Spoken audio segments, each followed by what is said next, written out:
Pay me, pay me, pay me my silver now.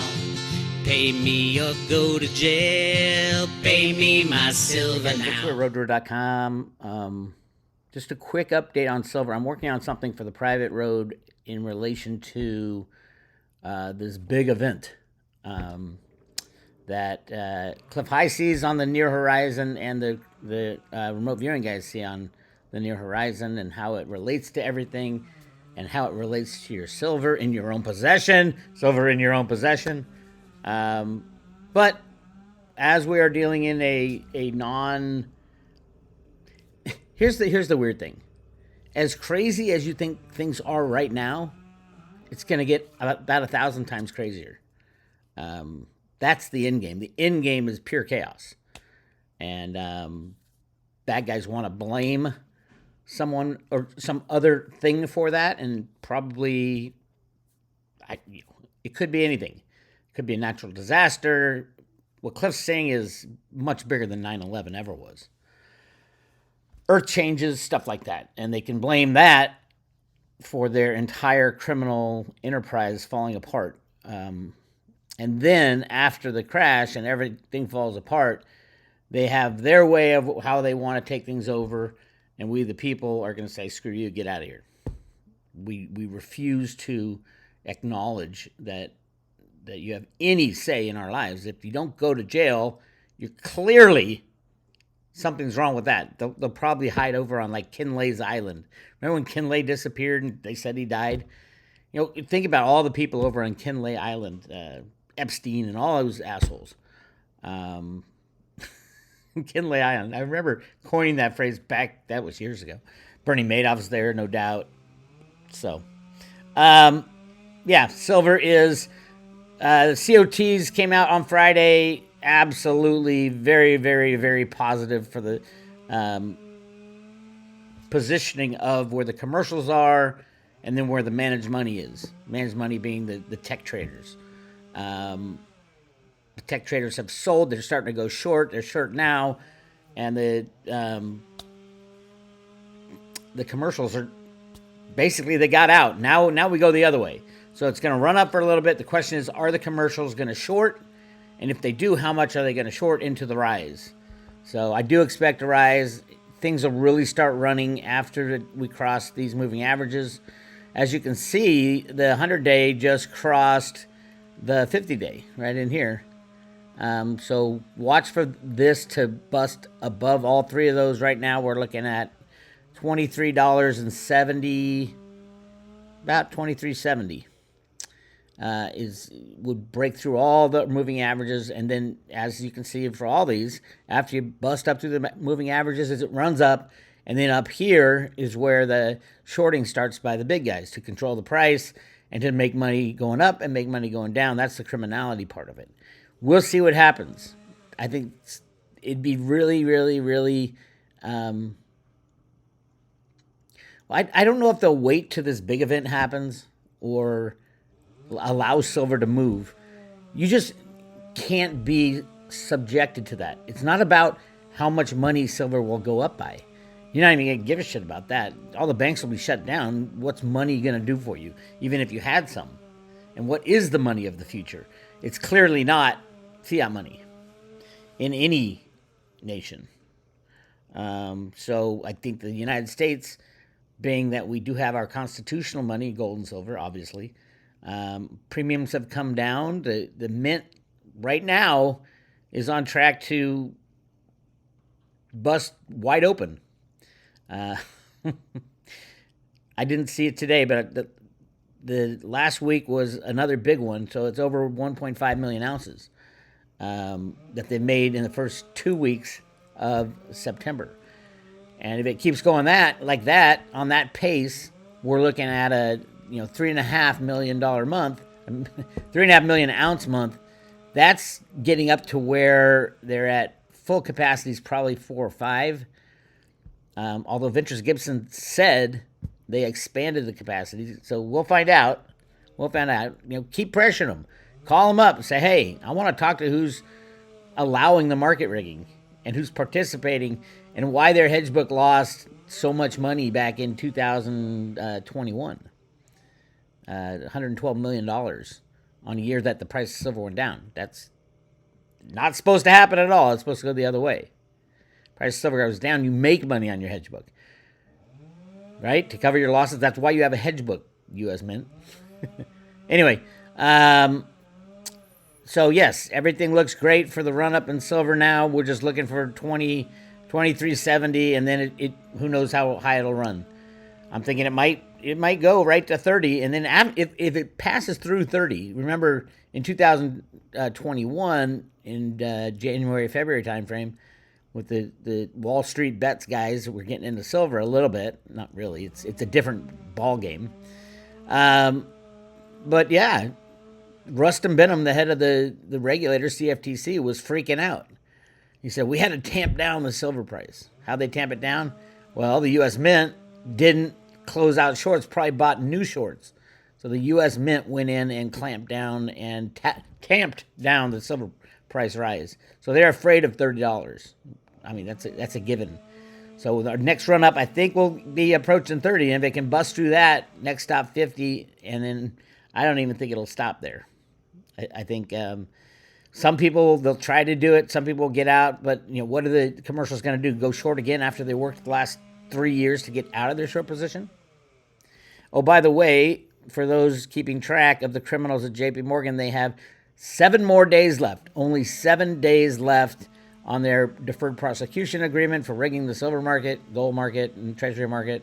September 25th is the end of the 3-year probation. Then who knows what happens. If they are still in possession of the silver, over 1 billion ounces, obviously they're going to want that 1 billion ounces to go crazy. And so they make a lot of money in silver to cover all their other crimes. But I don't know if we'll get that far. There's a lot going on right now. It's crazy, I know. Okay, the futures, and not a lot going on. Open interest is diving at 125,000 contracts. I mean, put that in, that's what, 700 million ounces, somewhere around there. That's a lot of silver, but it's all fake silver. It's all computer puts and calls. That's all it is. This is really interesting, though. SLV has a new big player. A single entity bought 24 million shares in the second quarter of SLV.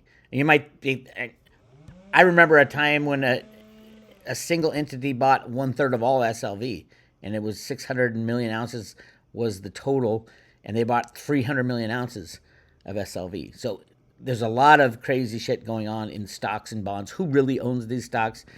But the reason I'm interested in this one, it's a company called Baymount Management. Baymount, I had never heard of them. And Andy Schectman was always talking about like the sovereign wealth funds and big countries buying gold and all that. But he was talking about the ma and pa, the family-owned trust funds and stuff like that. We're going to be heavily getting into silver. We did hear about the one entity, one woman that bought a whole lot of silver, or wanted to buy a whole lot of silver eagles. Was that last summer? Yeah, last summer in 2022.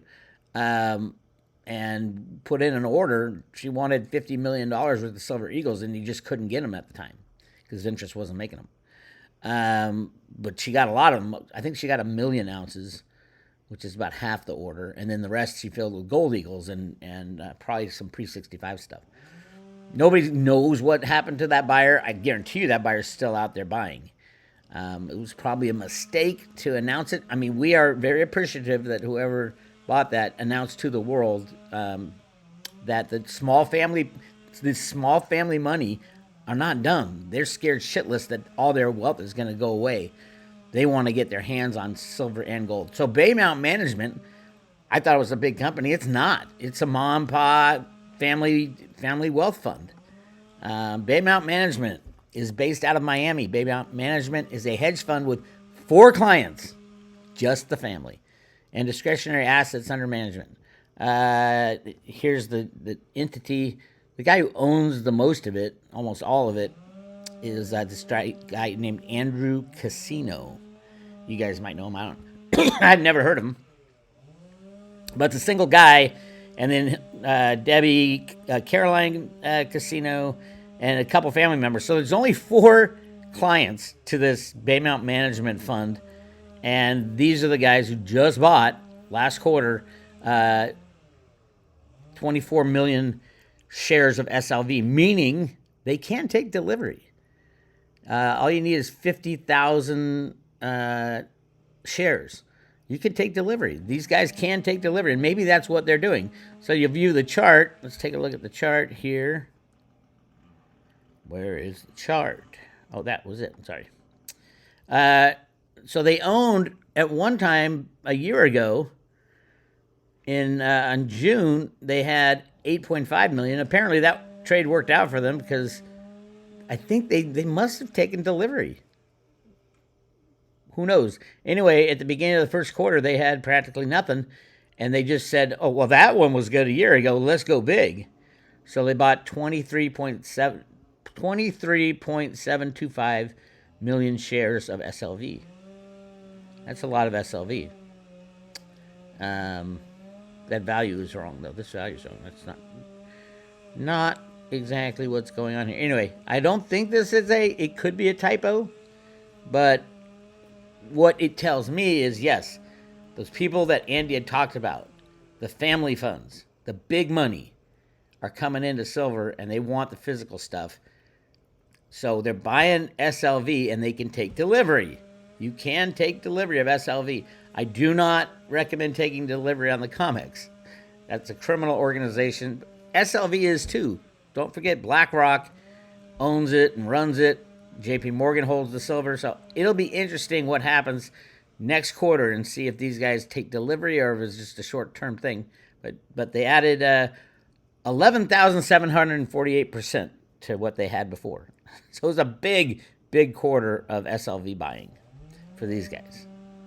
And I'll keep an eye on this. It's just something of interest. Again, 4 people out of Florida. It's really just one guy. That's a big chunk for one guy. All right. Now, how many times have we been through? The shutdown looms once again as McCarthy has 2 weeks to pull a rabbit out of something. I don't think they're going to be able to kick the can this time. And then what happens? Nothing. Well, you never know. You never know. If McCarthy gets booted, who are they going to put in there? I don't know. It could be, I think they can still do Trump. Don't know if you have to be a senator or something. I mean, work in the House. But I remember a scenario where Trump ended up as Speaker of the House, and then Biden and Harris would be taken out. I don't know. That would be interesting. But who knows? I'm going to talk about this, so I'm going to go through what Cliff High's seeing and the remote viewing guys are seeing on the private road. Can't really talk about that on YouTube.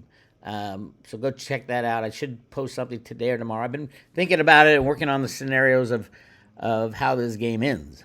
Again, it's going to be thousands of times more chaotic than any American has ever. I mean, so much more chaotic than 9/11.